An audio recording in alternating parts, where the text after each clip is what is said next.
प्रेम की कहानियां अक्सर एक अनोखी दिशा में बढ़ती हैं और मेरी कहानी भी कुछ इसी तरह शुरू हुई। मेरा नाम सोहेल है और मुस्कान वो नाम है जिसने मेरे दिल में एक विशेष जगह बनाई। एक दिन जब मैं घर पर गया, मुस्कान मेरे सामने थी। हमारी बातचीत सहज और सरल थी, लेकिन तभी मुस्कान ने मुझसे एक आश्चर्यजनक सवाल किया, कौन हो तुम? वो मैंने हल्के में कहा, तुम्हारा आशिक। उसके चेहरे पर जो शर्माई मुस्कान थी, वो मेरे दिल की धड़कनों को तेज कर गई। यह सुनकर मैं चौंक गया, क्योंकि मैंने मुस्कान से कहा था कि उसे किसी को भी कुछ नहीं बताना। मेरे मन में कई सवाल खड़े हो गए कि उसने यह सब क्यों किया। मैंने उसकी सहेली से पूछा कि उसने उसे क्या बताया था।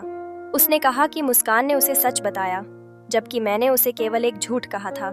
मुझे एहसास हुआ कि मुझे अपनी भावनाओं को व्यक्त करने का अवसर ही नहीं मिला।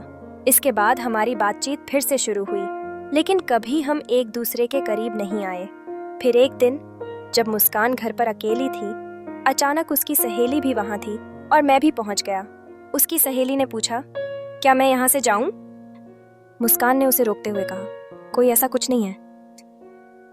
उस पल ने मेरे मन में आशा जगाई कि चीजें ठीक हो रही थीं, लेकिन अगली घटनाओं ने सब कुछ बदल दिया। मुस्कान के पिता अचानक आ गए और उसकी सहेली वहां से चली गई। चुप्पी में जो कुछ अनकहा था, वो मुझे महसूस हो रहा था।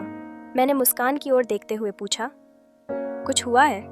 मुस्कान गुस्से में बोली, ऐसा रपट मारूंगी, चला जा यहाँ से, कि मुझे वहां से जाने का मन नहीं था। लेकिन उसकी बातों ने मुझे दुखी कर दिया।